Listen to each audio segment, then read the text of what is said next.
Parliamentary speaker summit में मैं आप सभी का 140 करोड़ भारतवासियों की ओर से हार्दिक स्वागत करता हूं। ये समिट एक प्रकार से दुनिया भर की अलग अलग पार्लियामेंट्री प्रैक्टिसेस का महाकुंभ है। आप सभी डेलीगेट्स अलग अलग पार्लियामेंट्स की कार्यशैली के अनुभवी हैं।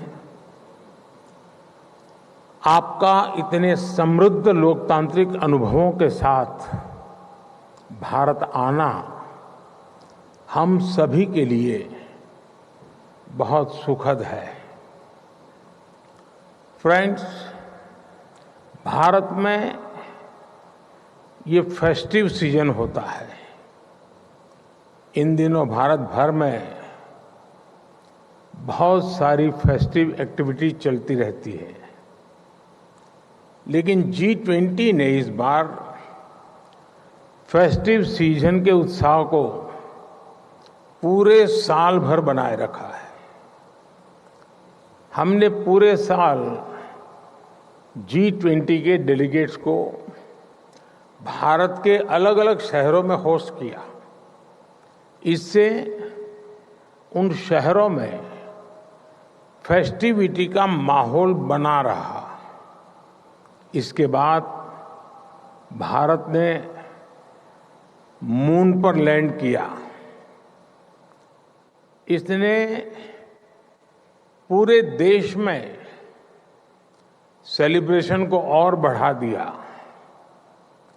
फिर हमने यहां दिल्ली में ही एक सफल G20 समिट को होस्ट किया और अब यहां ये P20 समिट हो रही है। किसी भी देश की सबसे बड़ी ताकत उसके लोग होते हैं, उसके लोगों की इच्छा शक्ति होती है। ये समिट आज लोगों की इस ताकत को भी सेलिब्रेट करने का माध्यम बनी है। साथियों, P20 समिट उस भारत भूमि पर हो रही है जो मदर ऑफ डेमोक्रेसी है, जो दुनिया की सबसे बड़ी डेमोक्रेसी है। दुनिया की विभिन्न पार्लियामेंट्स के प्रतिनिधि के तौर पर आप जानते हैं कि पार्लियामेंट्स डिबेट और डेलिब्रेशंस का महत्वपूर्ण स्थान होती है। हमारे यहां हजारों वर्ष पहले भी डिबेट्स और डेलिब्रेशंस के बहुत ही सटीक उदाहरण है। हमारे करीब 5000 साल से भी पुराने ग्रंथों में, हमारे वेदों में सभाओं और समितियों की बात कही गई है। इनमें एक साथ आकर समाज के हित में सामूहिक निर्णय लिए जाते थे। हमारे सबसे पुराने वेद ऋग्वेद में भी कहा गया है, संगच्छध्वम संवदध्वम सम मनासी जानताम, यानी हम एक साथ चलें, हम एक साथ बोलें और हमारे मन एक हो। हमारे यहां तब भी ग्राम सभाओं में डिबेट के माध्यम से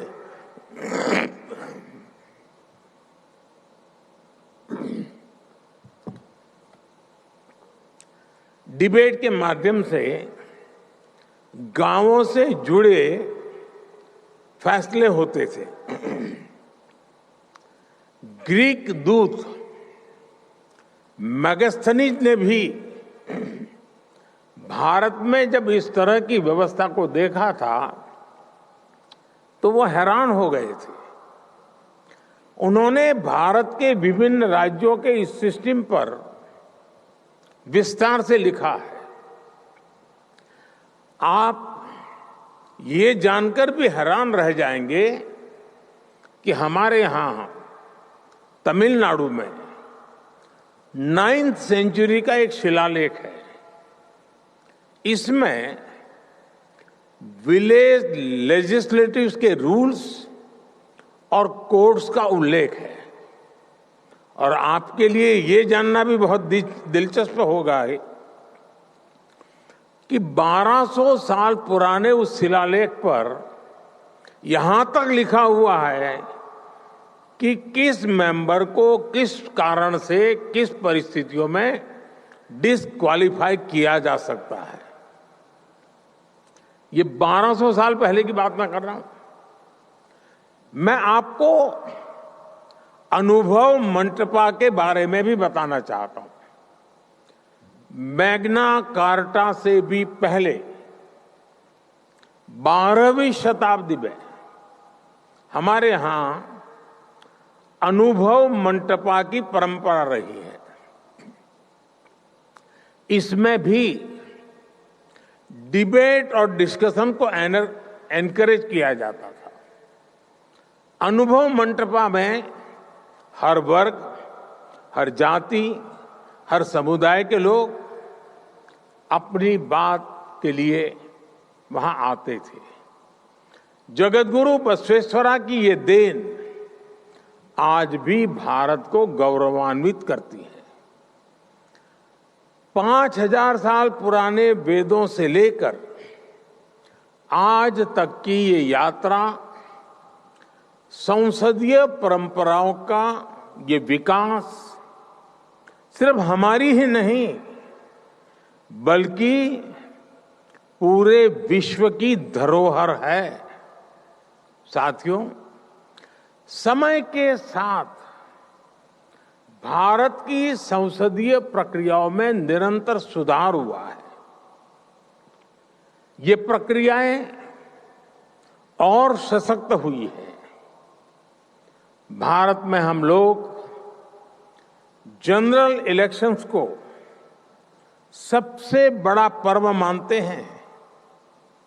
1947 में आजादी के मिलने के बाद से अभी तक भारत में 17 जनरल इलेक्शन और 300 से अधिक स्टेट असेंबलीज इलेक्शंस हो चुके हैं। भारत दुनिया का सबसे बड़ा इलेक्शन ही नहीं कराता बल्कि इसमें लोगों का पार्टिसिपेशन भी लगातार बढ़ रहा है। 2019 के जनरल इलेक्शन में देशवासियों ने मेरी पार्टी को लगातार दूसरी बार विजयी बनाया है। 2019 का जनरल इलेक्शन ह्यूमन हिस्ट्री की सबसे बड़ी डेमोक्रेटिक एक्सरसाइज थी। इसमें 60 करोड़ यानी 600 मिलियन से अधिक वोटर्स ने हिस्सा लिया है। आप कल्पना कर सकते हैं, तब भारत में 91 करोड़ यानी 910 मिलियन रजिस्टर्ड वोटर्स थे।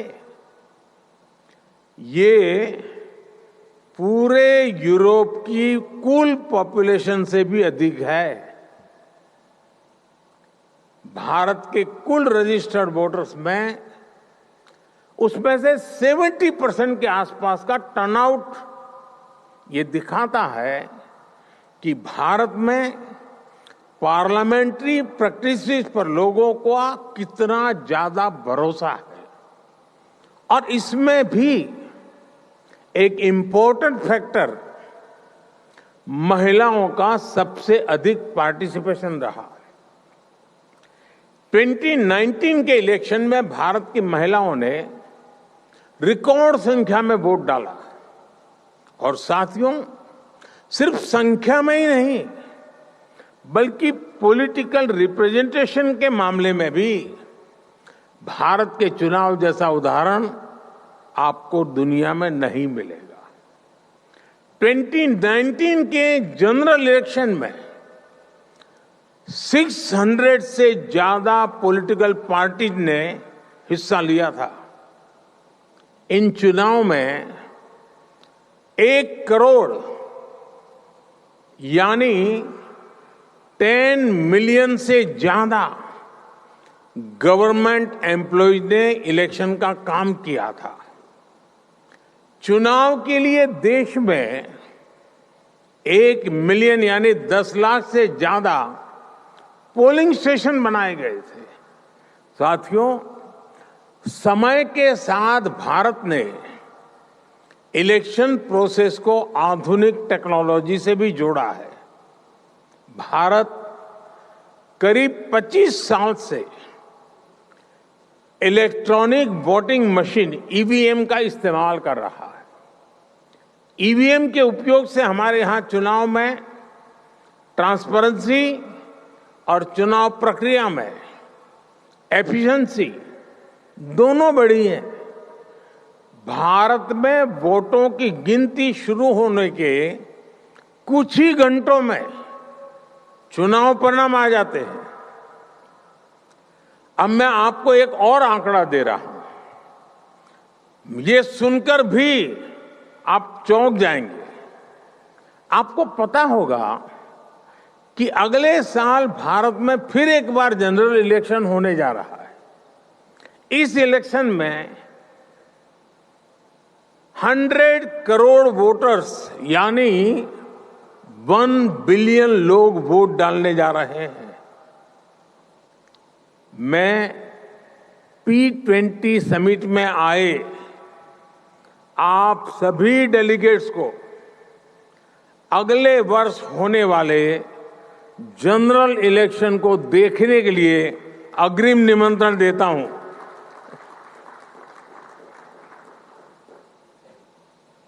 भारत को आपको एक बार फिर होस्ट करने में बहुत खुशी होगी। साथियों, कुछ दिनों पहले ही भारत की पार्लियामेंट ने एक बहुत बड़ा निर्णय लिया है जिसमें मैं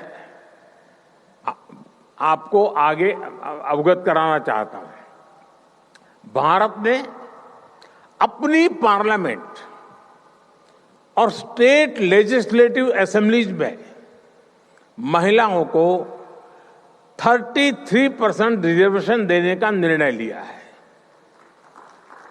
भारत में लोकल सेल्फ गवर्नेंस इंस्टीट्यूशंस में करीब 32 लाख यानी 3 मिलियन से अधिक इलेक्टेड रिप्रेजेंटेटिव्स हैं।